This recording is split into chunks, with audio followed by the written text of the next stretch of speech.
নমস্কার। সংগ্রামী যৌথ মঞ্চের পক্ষ থেকে আজকের এই যে ফেসবুক লাইভ, আমাদের শহীদ মিনার অবস্থান মঞ্চ থেকে, সেখান থেকে স্বাগত জানাচ্ছি সকলকে। আজকে সুপ্রিম কোর্টে আমাদের ডিএ মামলার শুনানি ছিল এবং দীর্ঘদিন পরে যেসব তাবড় আইনজীবীদেরকে দেখতাম রাজ্যের মানুষের ট্যাক্সের টাকা খরচা করে যাদেরকে দাঁড় করানো হতো, সেই মুখগুলোর বদল ঘটেছে সরকারি পক্ষের আইনজীবীদের বক্তব্যের মধ্যেও। আজকে কেন্দ্রীয় সরকারের যিনি অ্যাটর্নি জেনারেল মাননীয় তুষার মেহতা, তিনি দাঁড়িয়েছিলেন পশ্চিমবঙ্গ রাজ্য সরকারের হয়ে এবং তিনি কর্মচারীদের সাথে রাজ্য সরকারের যে বৈঠক হবার কথা এই মামলাকে কেন্দ্র করে, এই মামলাতে পাওনাগণ্ডা কিভাবে মেটানো হবে সেই নিয়ে সেই বৈঠকের কথা উল্লেখ করেছেন। 1 তারিখে বৈঠকটা পিছিয়ে গিয়ে 30 তারিখের পরিবর্তে 1 তারিখে হয়েছে।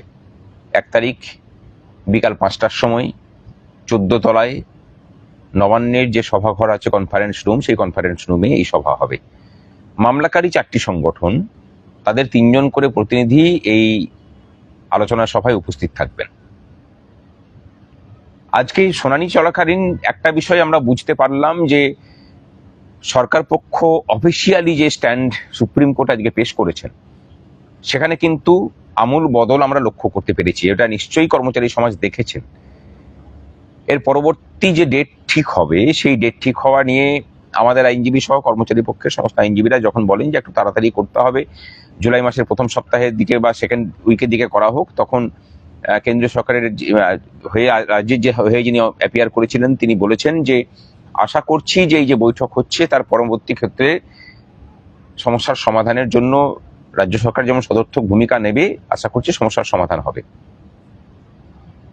আমাদের সাথে মাননীয় মুখ্যমন্ত্রীর আনঅফিসিয়ালি কথাবার্তা হয়েছিল। তিনি বলেছিলেন যে আমাকে একটু সময় দিন, কর্মচারীদের কোনো অভাব অভিযোগ আমি রাখতে দেব না। এই আন্দোলনের সাথে আমিও সংযুক্ত ছিলাম, আছি, সুতরাং আপনাদের বিষয় সমস্তটাই জানি। আশা করি সমস্যার সমাধান হবে।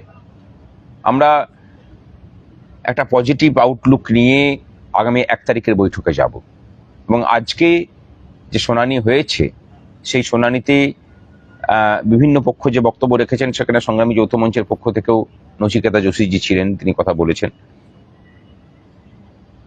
আশা করি যে পরবর্তী ক্ষেত্রে যে শুনানি হবে, সেই শুনানির আগে খুব বেশি অভিযোগের জায়গা অন্তত সুপ্রিম কোর্টে কর্মচারী সমাজ যাতে পেশ করতে সুযোগ না পায়, তার বন্দোবস্ত রাজ্য সরকার করবেন।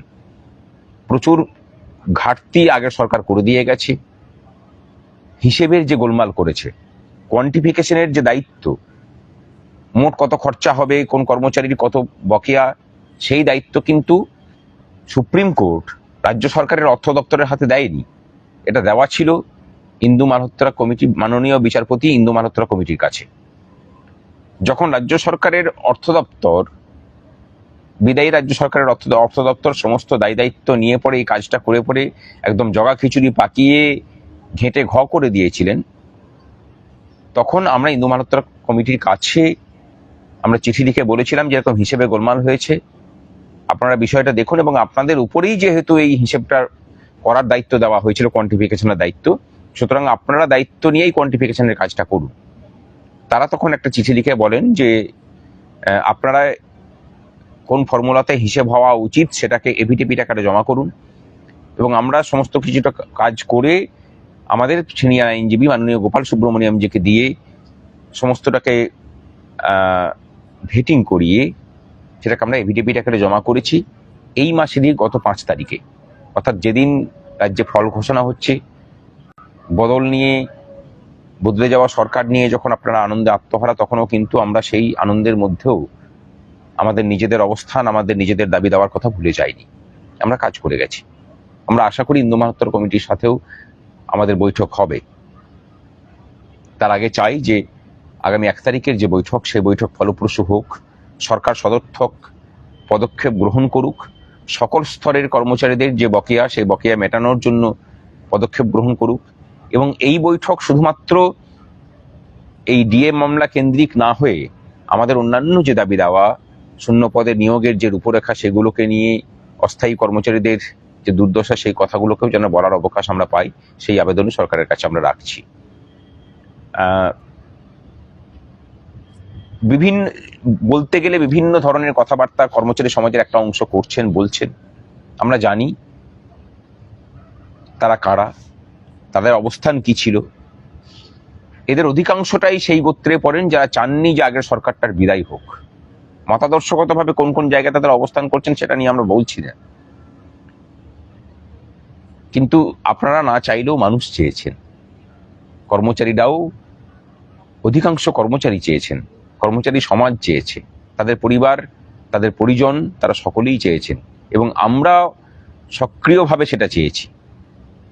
কোন রাজনৈতিক দল আসবে সেটা না চাইলেও আগের সরকারের বিদায় অন্তত চেয়েছে নিজেদের পেশাগত স্বার্থে, ভবিষ্যৎ প্রজন্মের শিক্ষার অধিকারের সুরক্ষিত করার স্বার্থে, তাদের সরকারি চাকরিতে তাদের যোগদানের অধিকারকে সুরক্ষিত করার স্বার্থে, অস্থায়ী কর্মচারীদের জীবন যন্ত্রণা দূরীকরণের স্বার্থে।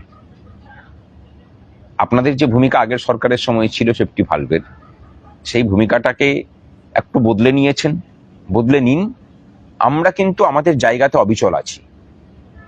সকল দাবি দাওয়া নিয়ে আমাদের যে আপসহীন লড়াই, সে লড়াই চলছে, চলবেও। আমরা প্রতিদিন লড়াইটাকে যাপন করি। আমার পাশে চন্দন আছে, চন্দন চ্যাটার্জি আমাদের অন্যতম নেতৃত্ব, সে কিছু কথা বলবে। নমস্কার। গোটা বিষয়টাই আমাদের মুখ্য কনভেনার ভাস্কর ঘোষ বলেছেন। আমি দু একটি কথা বলছি। এই মামলাতে যখন আমরা যুক্ত হই বা আমরা যখন লড়াইটা শুরু করি, তখন কিন্তু অনেকেই বলেছিল যে সংগ্রামী যৌথ মঞ্চ মামলার পার্টিই নয়, তারা মামলার নামে টাকা তুলছে, তারা কিছুই করবে না, তারা টাকাটাকে নয়ছয় করছে। আমাদের নামে অভিযোগ করা হয়েছিল, আমাদেরকে কাঠগড়ায় তোলা হয়েছিল। আমরা কিন্তু সেদিনও বিচলিত হইনি। আমাদের ভরসা ছিল সাধারণ কর্মচারীদের ওপর, যারা এই মঞ্চটাকে ভরসা করে। আজকে সংগ্রামী যৌথ মঞ্চের পালকে আরেকটি মুকুটে আরেকটি পালক সংযোজন হয়েছে।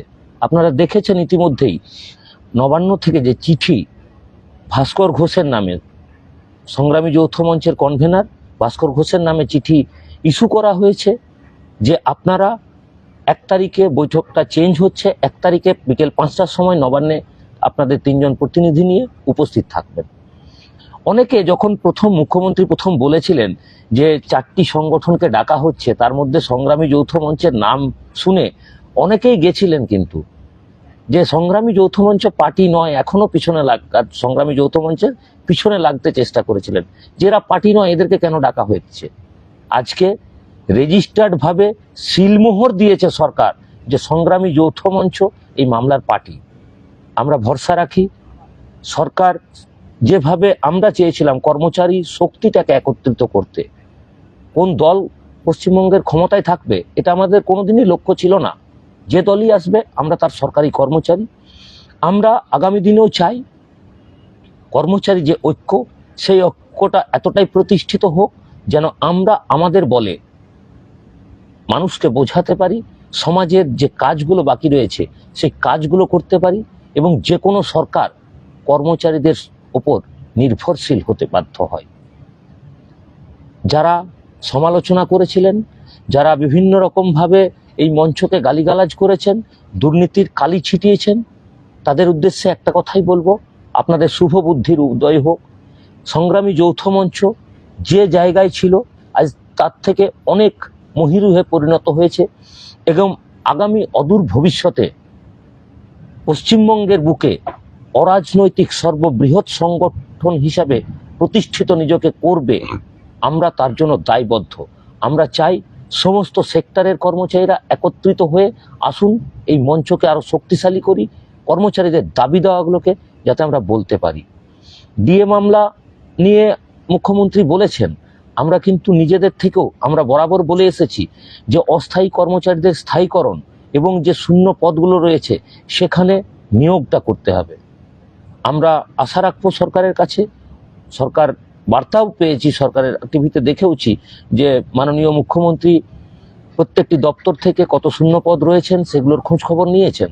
আমরা আশা রাখবো অস্থায়ী যারা আছে বিভিন্ন যন্ত্রণায় ভোগ করছে, তাদের বেতন কাঠামোটাকে সঠিক করুন এবং তাদের আগামী দিনে যাতে তারাও পশ্চিমবঙ্গের সরকারি কর্মচারী হয়ে এই সরকারটাকে এগিয়ে নিয়ে যেতে একদম ভেতর থেকে কাজটা করতে পারে এই ইচ্ছায় তাদের সেই বেতন কাঠামোটাকে সক্রিয় করুন এবং শূন্য পদগুলোকে নিয়োগ করুন। আর সমস্ত কর্মচারীর কাছে হাত জোড় করে একটাই আবেদন করব, সংগ্রামী যৌথ মঞ্চের সাথে যুক্ত হন, ভরসা রাখুন আগামী দিনে লড়াই কিন্তু এই সংগ্রামী যৌথ মঞ্চই করবে কর্মচারীদের স্বার্থে। শুভরাত্রি। শুভরাত্রি।